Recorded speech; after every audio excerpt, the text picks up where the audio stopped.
But I've been growing increasingly more, I guess, frustrated with these elves on the shelf. You know about the elf on the shelf, and parents, it's that time of year, the elves are back, and we used to swear that our house was not going to get an elf, and then we did. And now I am dealing with the fact that other households are getting multiple elves, and maybe a little elf friend. We have some friends that their elves had babies, and so now they have 4 elves. And I almost put on Facebook this morning, I was going to make my status, everyone have a great day, except you parents that have more than one elf in your home. Because I am now seeing what happened with our decision to not hopefully have one ever, and the kids that talk about their elves, and then your kids get upset, and why can't we have an elf in our house, and asking Santa all the time. And now we're right back into this disappointment that there's only one. And please, they ask the elf every day, please tell Santa we want another elf. And I see disappointment every morning that they find the elf and it's still just the one. And it sucked the joy right out of it. And I'm like, why? Why do we do this to each other as parents, as adults? And this actually has been leading me into something even more depressing. And that is the idea of Santa Claus. And I have found that I'm struggling with that a bit. And this is all very hypocritical. I grew up with Santa Claus. My kids have been growing up with Santa Claus. People have been doing it for many, many years. It's an amazing thing. It's fun. It can be joyful. But then, of course, you see those situations where some kids don't have any experience with Santa Claus. We've got a friend of ours, a few of her family members are foster parents. And they were telling us a story once that they took in this little girl. And one of the first things she asked them is she says, by the way, does Santa Claus come to your house? And they says, well, yeah, every year. Do you not to your house? And she said, I've never been in a house that Santa Claus came. And I'm like, why do we do that? Why do we do a magical man that travels the world in one night bringing every child a toy except you? Why do we do that to kids? That just does not sit right with me. And of course, there are organizations, there are charities, there are churches, there are ways you can give. There are ways, whether it's toys or money, that you can, as best you can, help situations like that when it comes to Santa. But it's not everyone. And what does that do to a child to see thousands of kids get stuff, but you don't, your siblings don't? And it's not just Christmas. I'm seeing Easter. Yes, the Easter Bunny comes to our house. It's fun. I'm so glad my kids can have that. The Easter Bunny leaves them little treats, maybe some candy, maybe a little toy, and it's very nice of him. And then the neighbors or a friend or another family member, what have you, gets a bike or a trip or a whatever. And what the heck, And I want to be like, parents, can we not? Can we not do this to each other? If there is a big, great, extravagant gift, wonderful. That's a blessing. It's something you can do. We have certainly done it. But I feel like we teach our kids the bigger gifts come from mom and dad. And they are taught that we work very hard for those things. We are very blessed to have those things. Not everybody gets that. Because what do you do? What do you do? Kids talk, kids hang out, kids share information when some kids are seeing that they have less. So that's just downer this morning. Thoughts? Let me slippery slope you. Okay. I feel like when you were ranting there that you remember Willy Wonka, he was like, stop, don't, right? Stop, don't, okay. Wait. my, human beings will always arrive at this end. Who would have thought that you take a religious holiday, something that religious people do. You pull it out of religion and commercialize it. You predicate it on a lie and a fiction. You create contradiction, right? And all of that would somehow end in something that's absolutely terrible. So it's like slippery slope is like, go. Just take it to the extreme that you're going to take it to. Let it dissolve into itself. Let it become meaningless. Let's take the tradition and the sacraments of it out of it. Right? And no, they became that? Who would have thought? It didn't work out. And we're going to have an elf on the shelf, and then that's not going to be enough. It's going to Britney Spears effect right up into something. And we're like, how did that happen? Because everybody, since the time I was a kid, have been lecturing parents on like tethering the stupidity, right? Yep. And no, we're not going to. We're going to let it go to its most absurd form. And here's what you have right now. So I don't want to hear it with anybody complaining, because Slippery Slope has told you that this is what it would become. Yeah. So I'm going to sit back, let it implode on itself, and then you're going to come to the same conclusion that I did when I saw it rolling out. Oh, okay, well, people trample each other going out for Black Friday. That's amazing, right? Yeah. People who are complaining about the price of eggs now are spending hundreds of dollars on gifts. Who would have thought that would be a bad idea? Straddling ourselves and taking something that should be about gift giving and, maybe singular gift giving, something from the heart that has emotionalization from it.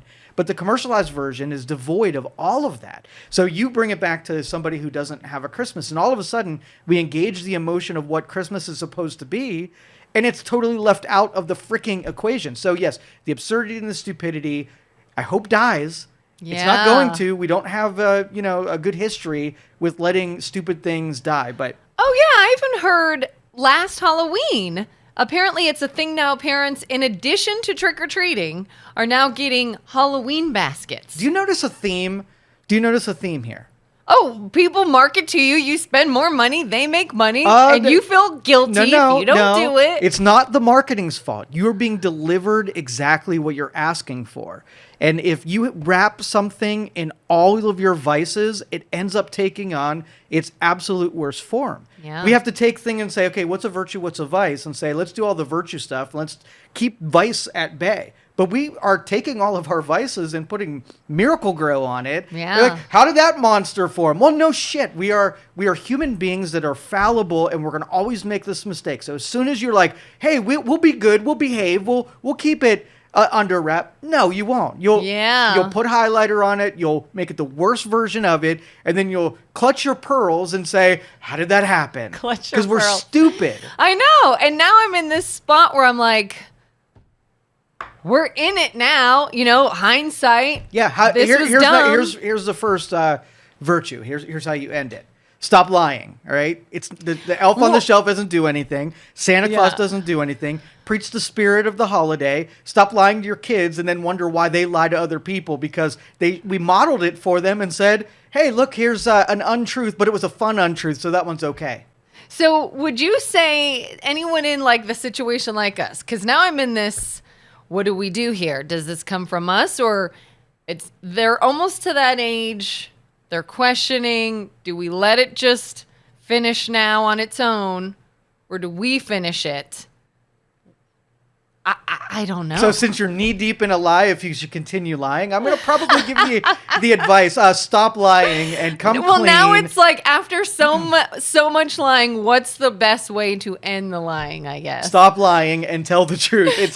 I'm not going to change the verbiage because it's hard. Yeah. Right? So you would say don't just let it come to its head like it does for all people. Well, if you want repercussions, keep going, because then you'll be sitting here next year and you'll be vocalizing how it's terrible and absurd. At least if you're not participating in it, at least your own household will be void of the craziness. Like, you don't care about what other parents are doing, because what you're asking them to do is do the good version like you are. Like, you have to go then take unmotivated people and tell them, well, no, you're supposed to get the spirit like I do, right? Mm-hmm. And that's not happening. Yeah. So control your household. Stop.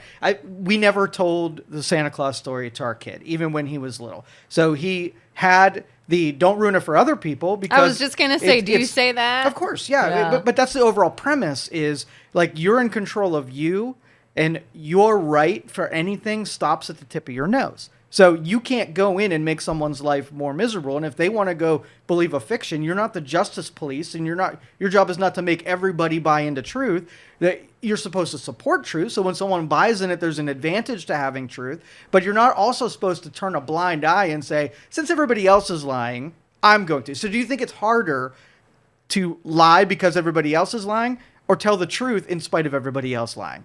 It's definitely harder to tell the truth, Heck for sure. yeah. But you got to do it if you want people like me not to roll their eyes at you every time you complain about something that we told you not to do. You touched your stove and burned your hand? That's why I said, that burn. I feel so bad for you. I knew it. And I knew it every step of the way. I said, oh my gosh, here we are. We're doing it. We're keeping it going. I did it. My parents did it. My kids are in it. Our friends are like, everyone's keeping it going because it's been, I mean, how long has the story of Santa Claus been around? Forever. So. But the game of telephone, it's going to change, and it's going to be less about why the story was told, right? Mm-hmm. So it would almost be like 1,000 years in the future. You didn't see Idiocracy. Man, you're ruining everything. I know, I gotta see it. And so Idiocracy is way in the future. And they took fictions and they made it part of history. So at some point, somebody forgot why they were telling a story, and they jumbled up the facts of the storytelling. And so you can definitely see in the future, there will be no relationship between why we do something, now, and its connection to what purpose it served sometime in history. I ever tell you the story about the bread? Think so. All right, this was in a book somewhere, and I'm going to paraphrase it and chop it up, but you're going to get the overall premise. All right, so a mom was baking bread, okay, and she took the dough and she cut off the ends of the bread.